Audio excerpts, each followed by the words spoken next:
भेद दिया। आसन को, श्वासों को, संगति को और अपने ब्रह्मचर्य का पालन कर हम मन को जीत सकते हैं।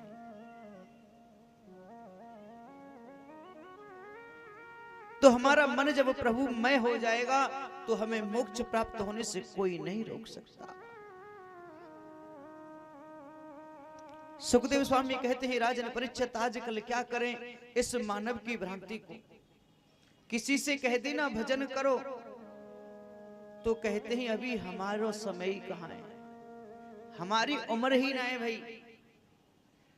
चाहे 80 साल की बुढ़िया होए और बातें कह दे, अम्मा अरे अम्मा तेरी उम्र भजन करे की। हाँ बेटा उम्र तो हते पर कहा करे,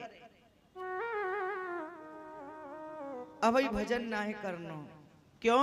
अरे भजन कहाँ करूं, वो है ना हमारे छोरा की बहू, वो तो घर को काम करे और छोरा खेत पे चले जाए, बाकी 2 छोटे छोटे बालक हैं उन्हें खिलाती रहूं। भजन नहीं करना है, क्या करेंगे भजन करके? है गलत बात है, भजन करना जरूरी है।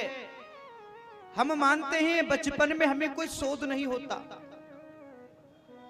बचपन में हमें कोई शोध नहीं होता, लेकिन ध्रुव की तरह हम भजन करें तो भगवान शीघ्र आते हैं, बहुत जल्दी आते हैं। क्यों? क्योंकि हम बाल्य अवस्था में अगर भजन करते हैं ना, तो बाल्य अवस्था में भजन करने पर परमात्मा जिस प्रकार से हम घी खाते हैं, जो घी से हमें एनर्जी प्राप्त होती है, जो एनर्जी दुग्ध पान करने से प्राप्त होती है, जवानी में भजन करें तो दुग्ध की बराबर फल मिलता है। और मैया बुढ़ापे में तो पानी के समान फल मिलता है। तो फिर हमें जवानी में क्यों नहीं भजन करना चाहिए? मैं ये नहीं कहता कि आप पूरे दिन भजन में बैठो माला करते रहो, नहीं।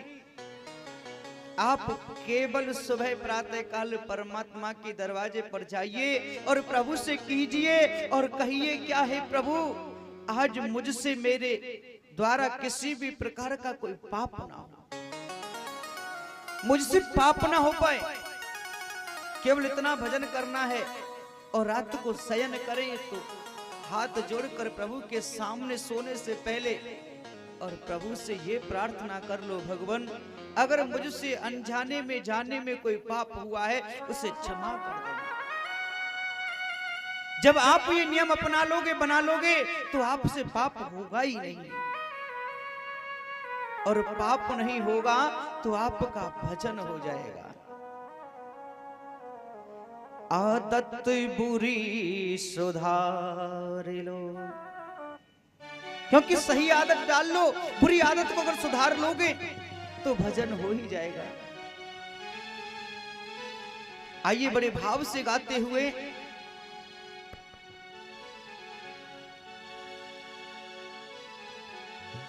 और आदत बुरी सुधार लो, बस हो गया भजन। आदत बुरी सुधार लो, बस हो गया भजन। आदत बुरी सुधार लो, बस हो गया भजन।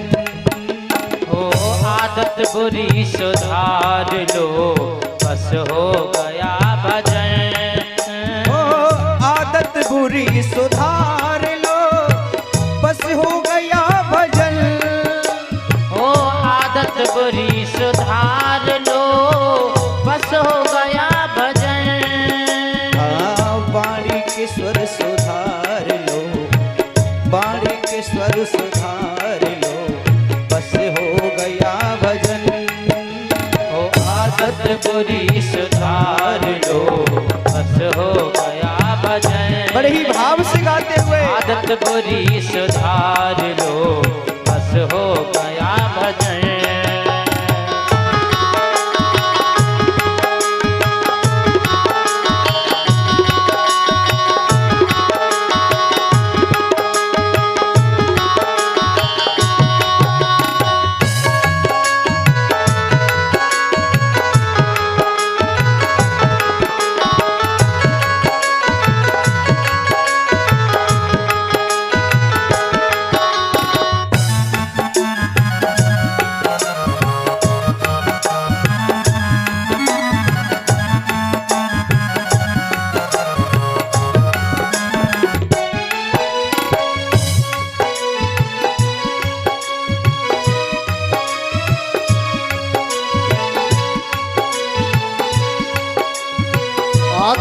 बुरी सुधार लो बस हो गया भजन।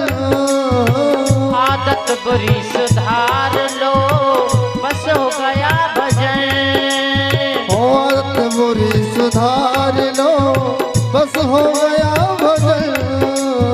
आदत बुरी सुधार लो बस हो गया भजन। मन की तरंग मार लो, मन की तरंग मार लो बस हो गया भजन। आदत बुरी सुधार लो बस हो गया भजन। आदत बुरी और कहा गया है लो बस हो गया भजन। बताया कोई तुमसे बुरा कहे सुनकर करो क्षमा। कोई तुमसे बुरा कहे सुन के करो क्षमा। कोई तुमसे बुरा कहे सुनकर करो क्षमा। कोई तुमसे बुरा कहे सुन के करो क्षमा।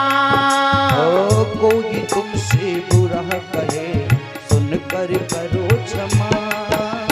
कोई तुमसे बुरा कहे सुनकर करो क्षमा।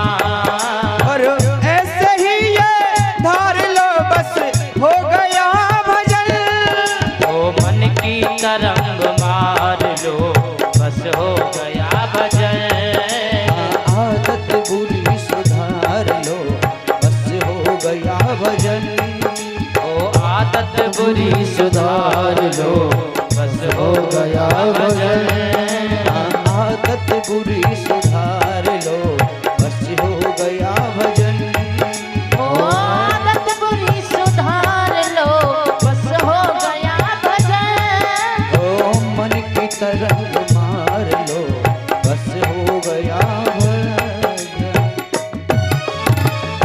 बोलिए भक्ति वत्सल भगवान की जय हो। जय जय श्री राधे श्याम। भजन केवल अपनी आदत को ही सुधार लो तब भी भजन हो गया। ये जरूरी नहीं है कि आप माला लेकर बैठे रहो। आप अपनी आदतों में सुधार कर लीजिए, गलत आदत को छोड़ दीजिए, तब भी परमात्मा का भजन है। तो आज ऋषभ देव जी बड़े प्रसन्न हुए और अपने पुत्र भरत को ही राज्य दे दिया।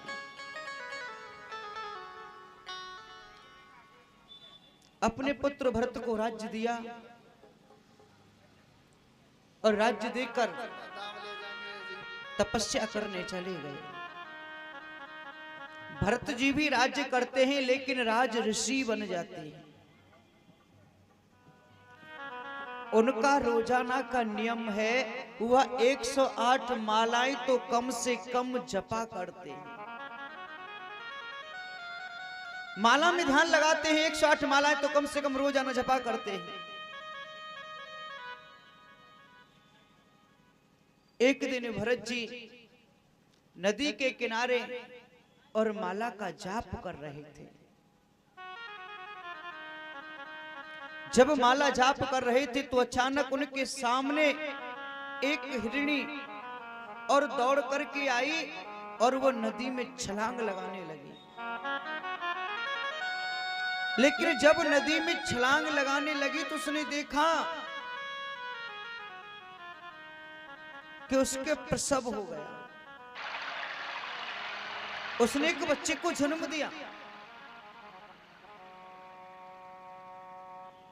वह हिरनी एक सिंह की दहाड़ सुनकर के डर गई थी और उस डर से वो भाग कर आ रही थी।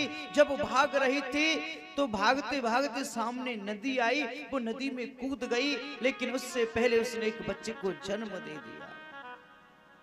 ये भरत जी ने देख लिया और जब भरत जी ने देखा तो उस पुत्र को उठाया और अपने पास ही रख लिया। अपने पास में रखकर बड़े ही लाड से, बड़े ही प्रेम से उसका ध्यान रखने लगे।